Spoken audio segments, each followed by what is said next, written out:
Tidak begitu banyak kajian Islam yang membahas hubungan tentang Muslim dan produktivitas hidup. Oleh karena itu, dibuatlah video ini untuk Indonesia yang lebih produktif di masa depan. Sebagai disclaimer di awal-awal, kita tidak akan bahas apa itu Islam atau konsep Muslim secara umum. Tapi kita akan bahas sisi topik lainnya, yaitu apa itu produktivitas menurut pandangan kacamata Islam.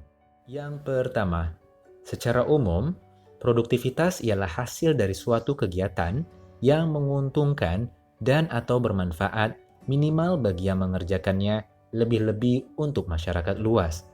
Pengertian produktif menurut Islam lebih lanjut dapat dikatakan sebagai setiap tindakan, pekerjaan, atau usaha yang dilakukan hanya karena Allah Subhanahu wa Ta'ala dan hanya berharap diberikan balasan daripadanya berupa rizki dan pahala yang berlimpah. Seperti yang difirmankan Allah dalam Quran Surat Ghafir ayat 60 yang berbunyi, "Dan Robmu berfirman, berdoalah kepadaku, niscaya akan kukabulkan untukmu." Jadi brothers and sisters, jangan ada yang namanya berharap dengan makhluk. Sering sakit hati nantinya. Islam, brothers and sisters, sangat mengapresiasi orang-orang yang berproduktif. Menurut Ibnu Umar radhiyallahu anh dari Rasulullah Shallallahu alaihi wasallam, ia berkata, sesungguhnya Allah mencintai orang-orang yang beriman yang berkarya. Hadis riwayat Tabrani dalam Al-Kabir. Berkarya di sini tentunya ialah kegiatan produktif yang menghasilkan berbagai kebaikan dan manfaat. Kegiatan produktif dan kebaikan di sini juga sifatnya umum. Segala sesuatu yang baik untuk makhluk, maka Allah pasti mencintai produktivitas tersebut. Terlepas dari seberapa besar dampak positifnya, seperti yang dijelaskan dalam hadis riwayat Ahmad dan Baihaqi, Rasulullah Shallallahu Alaihi Wasallam pernah ditanya, pekerjaan apa yang paling baik ya Rasulullah? Beliau menjawab, pekerjaan terbaik adalah usaha yang dilakukan seseorang dengan tangannya sendiri. Dalam hadis lain, Rasulullah Shallallahu Alaihi Wasallam bersabda, jika ada seseorang di antara kamu yang mengambil tali dan mengikatkan di punggungnya, lalu kembali dengan membawa seikat kayu bakar di atas punggungnya, lalu menjualnya sehingga dengan itu Allah memberinya kehormatan, itu lebih baik baginya daripada meminta-minta, baik diberi atau ditolaknya. Hadis riwayat Bukhari. Masya Allah, sungguh Islam sangat menghargai orang-orang yang produktif dan mau bekerja keras. Being productive in Islam is important. Islam menasihati para followernya untuk memiliki hidup yang produktif, positif, dan bermanfaat. Karena manusia akan diminta pertanggungjawaban kepada Tuhannya pada waktu hari kiamat. Hal ini seperti yang dicantumkan dalam Quran Surat Al-Baqarah ayat 148 yang berbunyi, dan bagi setiap umat ada kiblatnya sendiri yang ia menghadap kepadanya. Maka berlomba-lombalah kamu dalam berbuat kebaikan. Di mana saja kamu berada, pasti Allah akan mengumpulkan kamu sekalian pada hari kiamat. Sesungguhnya Allah Maha Kuasa atas segala sesuatu. Dalam hadis lain yang tidak kalah menekankan pentingnya being productive is explained in hadis riwayat At-Tirmizi nomor 2416 At-Tabrani dalam Al-Mu'jam Al-Kabir jilid 10 halaman 8 hadis nomor 9772 yang menjelaskan bahwa bersemangat dalam melakukan hal-hal produktif positif saja tidak cukup. Karena nantinya kita juga akan ditanyakan beberapa pertanyaan sebagai berikut. Untuk apa usia kita habiskan? Untuk apa masa muda kita habiskan? Dari mana harta kita dapatkan? Untuk apa harta tersebut kita gunakan? Dan apa yang telah kita perbuat dengan ilmu yang kita miliki? Jadi, sudahkah kita menyediakan jawaban yang meyakinkan saat ditanya kelima hal ini? Oke, kita sudah tahu how important it is to be productive Muslim. Lalu, seperti apa produktif dalam Islam itu? Selain yang kita sudah ketahui secara umum bahwa produktif biasanya berkenaan dengan kuantiti atau seberapa banyak hasil yang kita produce, namun Islam juga memandang bahwa kuantiti harus diiringi oleh kualitas kerja yang itqan atau sempurna. Meskipun kesempurnaan hanya milik Allah, namun being quality juga merupakan bagian dari pekerjaan yang Islami. Kalau belum bisa menjadi pribadi produktif yang berkualiti, minimal menjadi seorang produktif yang selalu lebih baik dari sebelumnya. Oke, tiba saatnya kita membicarakan manfaat daripada menjadi pribadi yang produktif. Apa manfaat menjadi seorang yang produktif dalam Islam? Pertama, dalam Quran Surat An-Nahl ayat 97 Allah berfirman, "Barang siapa yang mengerjakan amal soleh, baik laki-laki maupun perempuan dalam keadaan beriman, maka sesungguhnya akan kami berikan kepadanya kehidupan yang baik dan sesungguhnya akan kami beri balasan kepada mereka pahala yang lebih baik dari apa yang telah mereka kerjakan." Bukankah amal soleh juga merupakan perbuatan atau pekerjaan yang produktif positif? Dalam sebuah hadis, Nabi Shallallahu Alaihi Wasallam bersabda, mukmin yang kuat lebih baik dan lebih dicintai daripada mukmin yang lemah dan dalam segala hal selalu mengerjakan yang terbaik. Karenanya, raihlah apa yang dapat memberi manfaat bagimu dan mintalah pertolongan pada Allah. Jangan lemah. Kalau engkau tertimpa sesuatu, maka jangan katakan, kalau saja aku berbuat begini atau begitu. Tapi katakanlah, Allah Subhanahu wa Ta'ala telah menentukan dan menghendaki aku. Berandai-andai adalah perbuatan syaitan. Hadis riwayat Muslim. Dan dalam hadis lain, Nabi Shallallahu Alaihi Wasallam bersabda, harta yang engkau keluarkan sebagai makanan untukmu bernilai sedekah bagimu. Makanan yang kau beri pada anakmu dinilai sedekah bagimu. Begitu pula makanan yang kau beri pada istrimu, itu pun bernilai sedekah bagimu. Juga makanan yang kau beri pada pelayanmu, itu juga termasuk sedekah bagimu. Hadis riwayat Nasa'i nomor 9141. Bukankah kita tahu bahwa harta biasanya diperoleh dari kegiatan yang produktif? Subhanallah, betapa besar manfaat yang akan seseorang peroleh apabila ia sungguh-sungguh ingin dan atau berbuat kegiatan yang produktif positif. Berikut akan dijelaskan secara singkat tips-tips agar dapat lebih produktif. Yang pertama, tentukan dan miliki misi hidup atau mission statement Anda sendiri. Chris Bailey dalam bukunya The Productivity Project menjelaskan tentang bagaimana menemukan our true calling or mission statement sebagai berikut. Jika brothers and sisters diberikan 2 tambahan di luar dari 24 jam yang brothers and sisters punya, apa yang akan kalian lakukan dengan waktu tambahan tersebut? Jawaban dari pertanyaan ini akan mengarahkan brothers and sisters pada tujuan hidup kalian yang sebenarnya dan menjadikan kalian jauh lebih produktif. Apakah brothers and sisters lebih prefer menghabiskan waktu dengan teman dan keluarga? Jika demikian, mungkin kalian sangat termotivasi oleh nilai-nilai kebersamaan dan personal relation. And if this is the case, maka kalian mungkin tidak akan mendapatkan manfaat dari rutinitas yang menjauhkan kalian dari kegiatan bersosialisasi.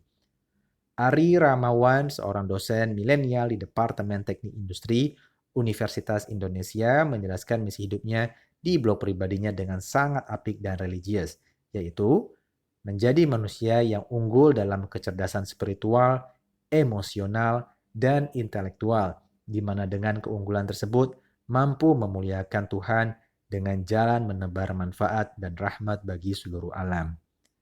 Mission statement ini rupanya beliau ambil dari Quran Surat Al-Zariyat ayat 56 yang berbunyi, dan tidaklah kuciptakan jin dan manusia kecuali untuk beribadah kepadaku. Juga pada ayat lainnya yang berbunyi, ingatlah ketika Tuhanmu berfirman kepada para malaikat, sesungguhnya aku hendak menjadikan seorang khalifah di muka bumi. Mereka berkata, para malaikat, mengapa engkau menjadikan khalifah di bumi seseorang yang akan membuat kerusakan padanya dan menumpahkan darah? Padahal kami senantiasa bertasbih dan memuji engkau dan mensucikan engkau. Allah berfirman, sesungguhnya aku mengetahui apa yang tidak kamu ketahui. Yang kedua ialah membuat prioritas. Salah satu strategi terbaik dari hidup yang produktif adalah menentukan prioritas. Dengan membuat prioritas, kita akan terfokus untuk menyelesaikan sesuatu pada suatu waktu tertentu dengan lebih efisien. Tips The Rule of Three by J.D. Mayer, seorang eksekutif perusahaan raksasa Microsoft, dalam bukunya Getting Results the Agile Way, simply put it best, yang mengatakan bahwa sebaiknya kita memulai setiap minggu dengan mengidentifikasi 3 target yang ingin kita capai. Kemudian, sebelum kita pergi tidur, kita perlu cek 3 target tersebut. yang sudah kita set sebelumnya untuk dilakukan keesokan harinya. Dengan melihat ke depan pada apa yang ingin kita capai, baik hari demi hari atau minggu demi minggu, kita sudah memikirkan cara terbaik untuk menyusun waktu, perhatian, dan energi pada hal-hal penting yang betul-betul ingin kita capai. Kita mungkin masih muda, sehingga kita punya banyak sekali energi, tapi kita tidak akan achieve banyak hal tanpa ada target yang jelas.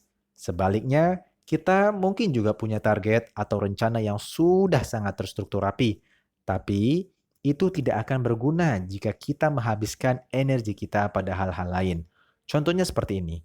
Jika tujuan akhir minggu Brothers and Sisters adalah untuk menyelesaikan chapter pertama buku Brothers and Sisters, dan mengupdate blog dengan konten baru, maka kalian mungkin dapat fokus dalam membuat outline tentang paragraf-paragraf dalam chapter pertama buku tersebut, serta memutuskan topik untuk entry blog Brothers and Sisters berikutnya.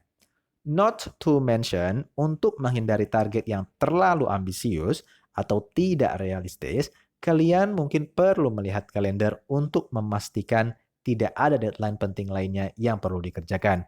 Kalau kalender mengingatkan Anda akan presentasi besar yang dijadwalkan untuk diberikan pada hari Jumat, mungkin yang terbaik adalah fokus dulu pada persiapan presentasi tersebut di minggu tersebut. Tips yang ketiga yang terakhir ialah jangan terlalu berlebihan dalam bekerja dan istirahat yang cukup. Berlebihan dalam bekerja dapat menyebabkan tidak maksimalnya hasil pekerjaan kita. Pada tahun 2012, jurnalis Sarah Robinson telah mengumpulkan penelitian selama 150 tahun untuk menunjukkan bahwa ternyata ketika kita bekerja lebih dari 60 jam, maka tugas apapun akan memakan waktu 2 kali lebih lama untuk diselesaikan daripada yang seharusnya. Jadi, kalau ada seseorang yang bekerja 30 jam seminggu, dan ditugaskan untuk menyelesaikan suatu pekerjaan, ia mungkin akan membutuhkan waktu 1 jam saja. Namun, bagi seseorang yang telah melampaui batas kerja 60 jam dalam seminggu, apabila diberikan suatu tugas yang sama, dia akan membutuhkan waktu 2 jam untuk menyelesaikannya.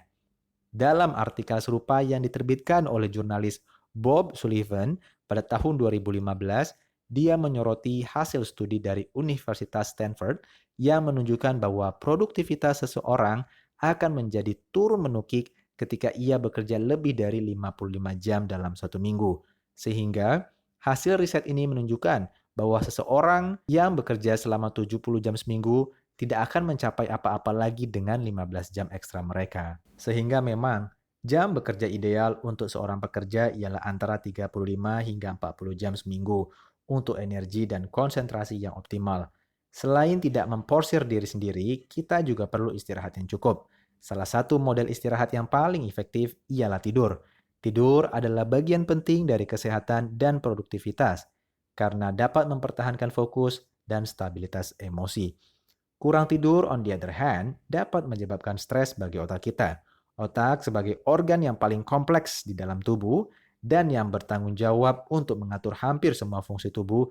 Apabila otak ini sedang stres, maka akan ada dampak yang sangat besar pada kesehatan dan keberlangsungan hidup kita. Ada begitu banyak ayat Al-Quran yang menerangkan tentang tidur. Dalam Quran surat Al-Furqan ayat 47 Allah berfirman, "Dan dialah yang menjadikan malam untukmu sebagai pakaian, dan tidur untuk istirahat, dan dia menjadikan siang untuk berusaha."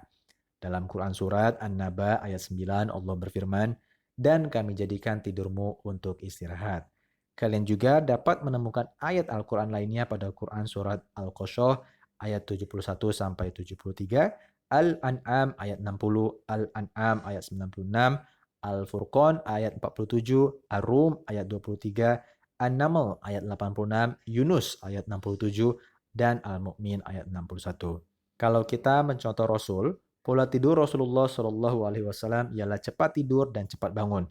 Beliau tidur di awal malam dan bangun pada pertengahan malam kedua. Biasanya Rasulullah Shallallahu Alaihi Wasallam bangun dan bersiwak, lalu berwudu dan sholat tahajud.